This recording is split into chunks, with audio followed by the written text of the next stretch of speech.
तो अब हम बात करेंगे आपके यूट्रस की, ठीक है। तो आप हेडिंग डालिए आपके यूट्रस, और यूट्रस को आप वूम और हिस्ट्रा भी बोलते हैं, ठीक है। तो आप लिखेंगे यहाँ पे यूट्रस को आप वूम और हिस्ट्रा भी बोलते हैं, ओके। तो यहां तक आपने देख लिया। अब हम इसका डायग्राम बनाएंगे, फीमेल रिप्रोडक्टिव ट्रैक्ट का डायग्राम हम दोबारा बनाएंगे, ओके। तो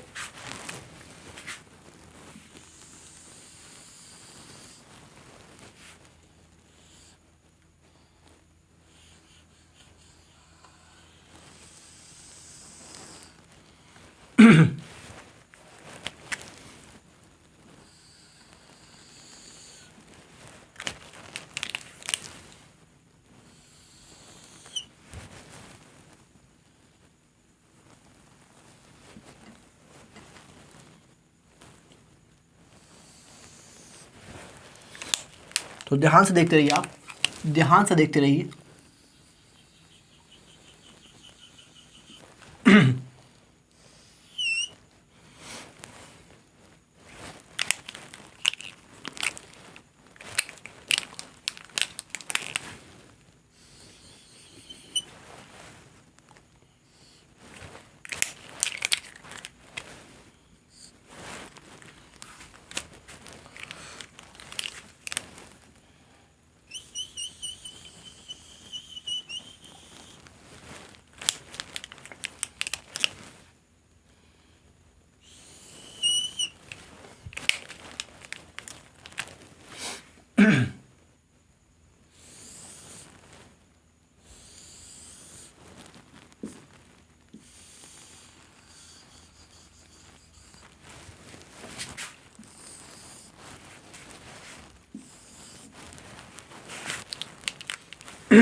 ओके।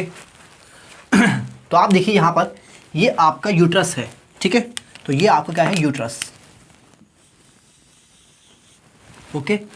और अब आप इसका शेप देखेंगे तो इसका शेप कुछ उल्टे नाशपाती जैसा होता है, ठीक है। तो आप देखेंगे यहाँ से, आप देखेंगे ये पतला है और यहाँ से आपकी चौड़ा होता है। तो आप कहेंगे कि इसका शेप कुछ उल्टे नाशपाती जैसा होता है, इसलिए आपकी एनसीईआरटी ने लिखा है इन्वर्टेड पेयर शेप होता है ये, ठीक है। तो आप बताइए मुझे नंबर में कितना है, ये आपकी सिंगल होगा और इन्वर्टेड पेयर शेप होगा, उल्टे नाशपाती जैसा होगा, इन्वर्टेड पेयर शेप, ठीक है। तो मैंने आपको कहा कि इसका शेप कैसा है, इसका शेप आपके इन्वर्टेड पेयर शेप है, ओके। अब आप मुझे बताइए, अब आप मुझे बताइए, अब आप मुझे बताइए कि इसके कितने पार्ट्स हैं। तो आप कहेंगे कि इसके आपके 3 पार्ट्स होते हैं, ठीक है। तो कौन कौन से पार्ट्स हैं इसके, इसके हैं आपके fundus, body and cervix, okay. तो इसके आपके 3 पार्ट हैं। तो ये जो आपके ऊपर वाला पार्ट है इसको आप बोलते हैं फंडस, ओके। और ये जो पार्ट है आपके बीच में ये है आपकी बॉडी, और ये जो लास्ट वाला पार्ट है, जो लास्ट में जो नैरो पार्ट है इसका, इसको आप क्या बोलते हैं, सर्विक्स, ओके। तो सबसे ऊपर है आपके फंडस, और बीच में जो चौड़ा पार्ट है इसको आपने कहा बॉडी, और नीचे जो नैरो पार्ट है उसको आपने कहा सर्विक्स। और सर्विक्स की जो कैविटी है, सर्विक्स की जो कैविटी है इसको आप क्या बोलते हैं, इसको आप बोलते हैं cervical canal, cervical canal, okay. तो सर्विक्स क्या है आपके, सर्विक्स है आपके lower narrow part, narrow part, ठीक है।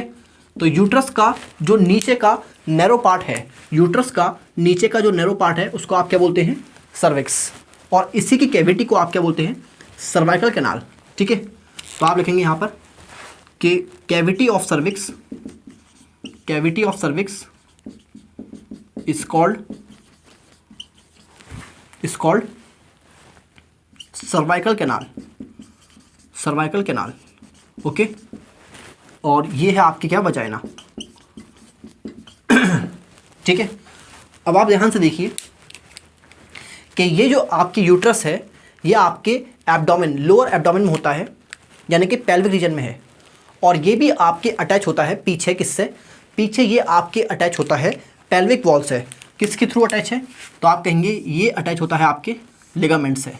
ठीक है, ये आपके लिगामेंट से पीछे अटैच है पेल्विक वॉल से। ओके, तो ये आपने देख लिया, तो आप कहेंगे अटैच टू पेल्विक वॉल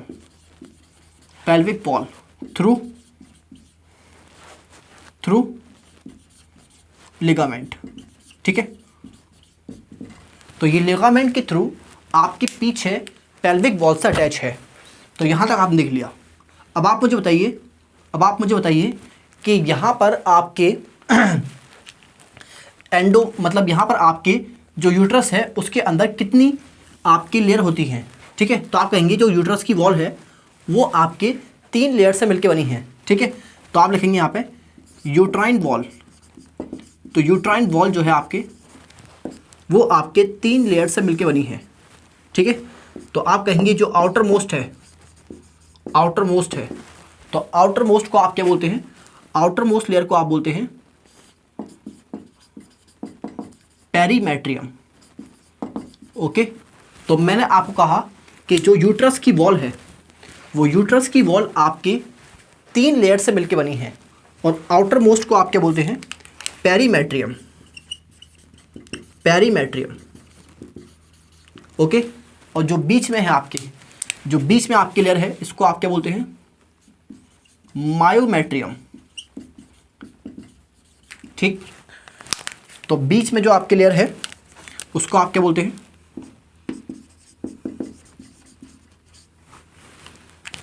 उसको आपने कहा मायोमेट्रियम। ओके, और जो आपके इनर मोस्ट लेयर है, इसको आपने कहा एंडोमेट्रियम। ठीक है, तो इसको आपने क्या कहा, एंडोमेट्रियम। तो इनर मोस्ट क्या है आपके, एंडोमेट्रियम।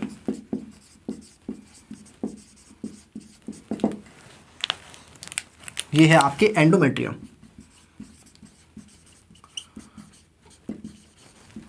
ओके, तो अब मैंने आपसे पूछा कि पेरीमेट्रियम कैसी है, क्या ये थिक है या थिन है, तो आप कहेंगे ये आपके थिन लेयर होती है, और आप कहेंगे मायोमेट्रियम आपके थिक होती है। ठीक है, ओके, और एंडोमेट्रियम आप देखेंगे कि एंडोमेट्रियम बनती रहती है और टूटती रहती है।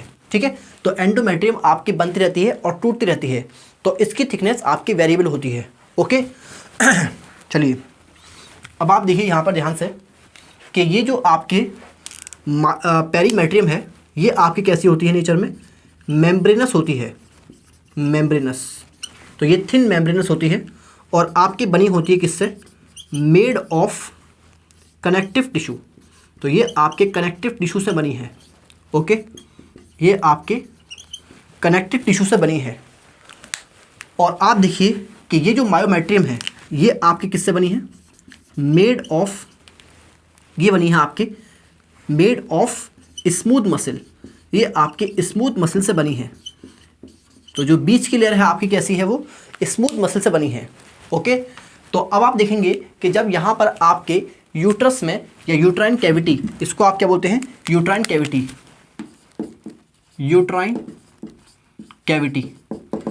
तो यूट्राइन कैविटी में आपके फीटस डेवलप करता है, और जब फीटस आपके फुल्ली डेवलप हो जाएगा तो आप देखेंगे कि ये मायोमेट्रियम के अंदर होगा कॉन्ट्रैक्शन। ठीक है, तो चाइल्ड बर्थ के टाइम पे, पार्चुएशन के टाइम पे आपके मायोमेट्रियम में आपके क्या होगा, स्ट्रॉन्ग कॉन्ट्रैक्शन होगा। ठीक है। तो जिसकी वजह से आपके क्या होगा, ये जो बेबी है यहाँ पर अंदर, वो आपके बाहर आ जाएगा, किसके थ्रू, सर्वाइकल कैनाल और वजाइना के थ्रू बाहर आ जाएगा। ठीक है। तो मैंने आपको कहा कि जो मिडिल लेयर है जिसको आप मायोमेट्रियम बोलते हैं, वो आपके स्मूथ मसल से बनी है। और ये जो स्मूथ मसल है, ये चाइल्ड बर्थ के टाइम पर ये आपके स्ट्रॉन्ग या विगरस कॉन्ट्रैक्शन शो करते हैं, जिसकी वजह से आपकी चाइल्ड बर्थ पॉसिबल हो पाता है। ठीक है। तो आप देखेंगे क्या, ये शो करते हैं, शो विगरस। विगरस का मतलब क्या है यहाँ पे, स्ट्रॉन्ग कॉन्ट्रैक्शन कब, ड्यूरिंग चाइल्ड बर्थ कह लीजिए या पांचुरेशन कह लीजिए। तो चाइल्ड बर्थ के टाइम पे आपके ये जो स्मूथ मसल है मायोमेट्रियम की, ये आपके strong contraction, vigorous contraction show करती हैं, जिससे आपके यहाँ पे जो फीटस है, फुल्ली डेवलप फीटस या बेबी है, वो आपके सर्वाइकल कैनाल और वजाइना से बाहर आएगा। ठीक है। तो आप देखा कि बेबी की बर्थ किसके थ्रू हुई, तो बेबी की बर्थ हुई आपके सर्वाइकल कैनाल और वजाइना के थ्रू। इसीलिए आप इन दोनों कैनाल को आप क्या बोलते हैं, इनको आप बोलते हैं बर्थ कैनाल। तो बर्थ कैनाल आप देखेंगे कि बर्थ कैनाल में क्या क्या आता है, बर्थ कैनाल में आता है आपके सर्वाइकल कैनाल प्लस वजाइना। ठीक है। तो बर्थ आपके किस से होती है, तो बर्थ होती है आपके यहाँ सर्वाइकल कैनाल से होते हुए, वजाइना से होते हुए बाहर। तो इसीलिए आप इसको क्या बोलते हैं, birth canal. Cervical canal plus vagina को आप क्या बोलते हैं, बर्थ कैनाल। ठीक है। अब आप देखिए यहाँ पर एंडोमेट्रियम। तो आप देखेंगे एंडोमेट्रियम में काफ़ी सारे आपके क्या होते हैं, ब्लड वेसल्स होते हैं। ठीक है। तो क्योंकि यहाँ पर ब्लड वेसल्स हैं, तो इसलिए मैंने लिखा कि ये कैसे होती है, हाईली वेस्कुलर होती है।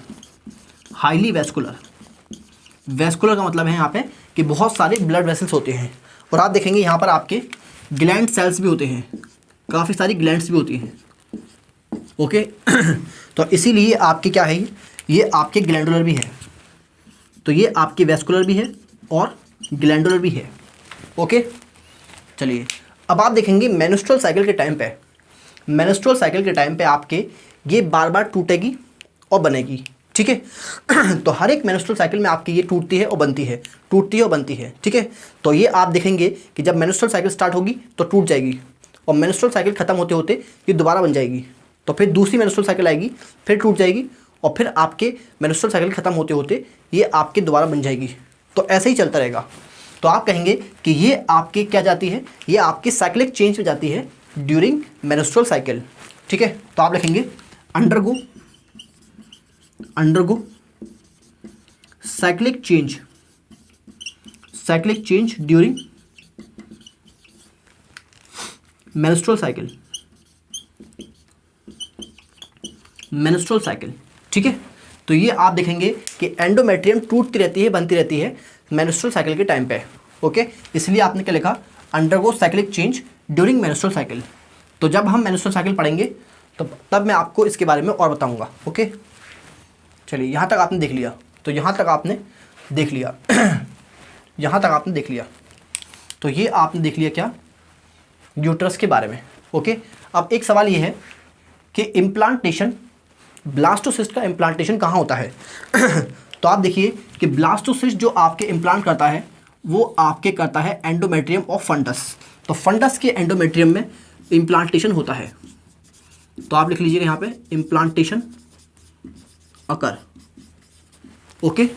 तो फंडस के एंडोमेट्रियम में आपके इम्प्लांटेशन होता है। तो यहाँ तक आपने देख लिया, तो ये आपके समझ में आ गया होगा, ये आप लिख लीजिए। और इसके बाद हम बात करेंगे फीमेल के एक्सटर्नल जेनिटलिया के बारे में। ओके।